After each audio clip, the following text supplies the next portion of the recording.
இது ஒரு கொடூரமான ஒரு டாபிக்.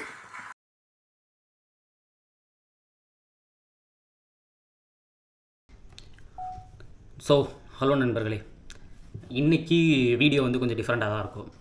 ஸோ இது கம்ப்ளீட்டாக என் தம்பியோட ஐடியா. என் பக்கத்தில் தான் உட்காந்து ப்ளூப்பர் ஷாட் எடுத்துக்கிட்டு இருக்கான். நான் நேற்றே ஆக்சுவலி வீடியோ போட்டிருக்கணும் as per my new year resolution and stuffs. But ஒரு சில சர்க்கம்ஸ்டன்சஸ்னால அது முடியல. இன்றைக்கி நான் பேச போகிற டாபிக் வந்து ப்ராஜெக்ட் டு ப்ராடக்ட். இந்த டாபிக் வந்து நான் உண்மையிலே அது வந்து ஒரு லைஃப் லெசன் மாதிரின்னு வச்சுக்கோங்களேன். நம்ம எல்லாருமே வந்து ஃபைனல் இயரில் ஒரு ப்ராஜெக்ட் பண்ணியிருப்போம். அந்த ப்ராஜெக்டை நம்ம வந்து விற்கிறோம் அப்படின்னு வச்சுக்கோங்களேன். அது எவனுமே வாங்க மாட்டான். ஆக்சுவலி உண்மையை சொல்ல போனால் நீங்களே வாங்க மாட்டீங்க. ஒரு விஷயத்த நீங்கள் செஞ்சதுலேருந்து ஒரு ப்ராடக்டாக க்ரியேட் பண்ணுறப்போ அது நிறைய விஷயத்த வந்து கோத்ரூ பண்ணணும். Let it be stress.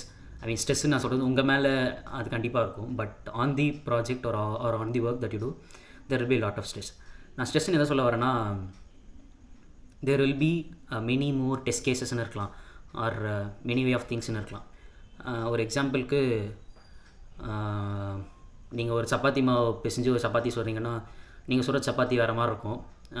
அதே சப்பாத்தி மாவை வந்து உங்கள் பக்கத்தில் இருக்கிற குழந்தைகிட்ட கொடுத்தீங்கன்னா அந்த குழந்தை அந்த சப்பாத்தி மாவை நாளாக பிச்சு போட்டு வீடு ஃபுல்லாக ஆகிடும். ஸோ இது வந்து அன்ரிலேட்டபிளாக தான் தெரியும். But still thinks get Messi when you give it to some other who don't create it. So அந்த எட்ஜ் கேசஸ்லாம் கவர் பண்ணுறது தான் ஒரு ப்ராடக்ட்னு நான் சொல்லுவேன். லெட்ஸே நீங்கள் ஒரு டேபிள் ஃபேன் செய்கிறீங்கன்னு வச்சுப்போம். இந்த தாட் வந்து நான் சும்மா இருக்கிறப்போ என் பக்கத்தில் ஓடிட்டு இருந்த டேபிள் ஃபேனை பார்த்து தான் எனக்கு வந்துச்சு. திடீர்னு என் கை எடுத்துகிட்டு போய் அந்த டேபிள் ஃபேனில் விட்டால் என்ன ஆகும் அப்படின்னு. லெட்ஸே இல்லை நான் let me lock the table fan fin அப்படின்னு வச்சுக்கோங்க. இன்றைக்கி இது வந்து ஒரு பாயிண்ட் ஆஃப் டைமில் ஒருத்தர் யோசிச்சிருப்பாங்க கண்டிப்பாக. அதனால் வந்து அது ஒரு மெக்கானிக்கல் சேஞ்ச் பண்ணியிருக்காங்க. என்ன அப்படின்னா, டேபிள் ஃபேன் ஓடிட்டு இருக்க டேரெக்ஷனில் வந்து நம்ம கை எடுத்துகிட்டு போய் அந்த ஃபின்னை பிடிச்சோம் அப்படின்னா அந்த ஃபின் கழண்டுட்டு வந்துடும். ஆனால் this design was earlier, but இப்போ இல்லை. அதான் நான் இப்போ இல்லைன்றது ஒரு டேபிள் ஃபேன் வந்து it's 15 to 20 years old product. Actually அது வந்து கிட்டத்தட்ட ஒரு 40-50 வருஷமாக இருக்கிற ஒரு ப்ராடக்ட். பட் எங்கள் வீட்டில் ஒரு பழைய ஃபேன் இருந்துச்சு. நான் சொல்கிறது வந்து அதோட ஏஜ் வந்து அரௌண்ட் 40 years அது இருக்கும். என் தாத்தாவோட ஃபேன் அது அந்த மாதிரி தான் கண்டுட்டு வரும். பட் இப்போ வர பிளாஸ்டிக் ஃபேன்ஸ் வராது. ஸோ நீங்கள் அந்த இடத்துல ஒரு விஷயத்தை புரிஞ்சிருப்பீங்க. நம்ம செஞ்ச பொருளை ஒருத்தர் என்னென்னலாம் கொடுமைப்படுத்துவான், ஒருத்தர் என்னென்னலாம் பண்ணுவான், ஒவ்வொருத்தன் பண்ணால் அவன் எப்படி அடிப்படாமல் அதில் தப்பிக்கிறது, நம்ம பொருளை எப்படி ஃபுல் ப்ரூஃப் ஆக்குறது, நம்ம பொருளை எப்படி வந்து லாங் லிவிங் ஆக்குறது, நம்ம பொருளை எப்படி ஹார்ட் ஒர்க்கிங் ஆக்குறது. அந்த லேர்னிங் ஸ்டேஜ் இருக்குது இல்லைங்களா, the way you think on your product, the way you think about your product அப்படின்றது அது ரொம்ப முக்கியம். ஏன்னா நான் வந்து என்னோடய ஃபஸ்ட் ப்ராஜெக்டே வந்து பார்த்தீங்கன்னா, மொத்தமே அந்த ப்ராஜெக்ட் வந்து அதோட லைன் ஆஃப் கோட்ஸ் அதோட ஒர்க்கிங்கில் வந்து ஒரு 30 லைனில் முடிகிற விஷயம். லிட்ரலாக 30 லைனில் முடிகிற விஷயம். பட் அந்த கம்பெனியில் அது வந்து ஒரு ப்ராடக்ட்டுக்கு போகுது. அவங்க அது விற்க போகிறாங்க. இன்னொரு கிரேட் எக்ஸாம்பிள் சொல்லணும் அப்படின்னா, நம்ம எல்லாருமே வந்து இந்த வீடியோ பார்க்குறவங்க எல்லாருக்குமே வந்து ப்ரோக்ராமிங் லாங்குவேஜ் தெரிஞ்சிருக்கும். மோஸ்ட் ஆஃப் த பீப்புள் என் ஃப்ரெண்ட்ஸ் சர்க்கிள் எல்லாருமே வந்து இன்புட் கொடுப்போம், அவுட்புட் வந்துடும்.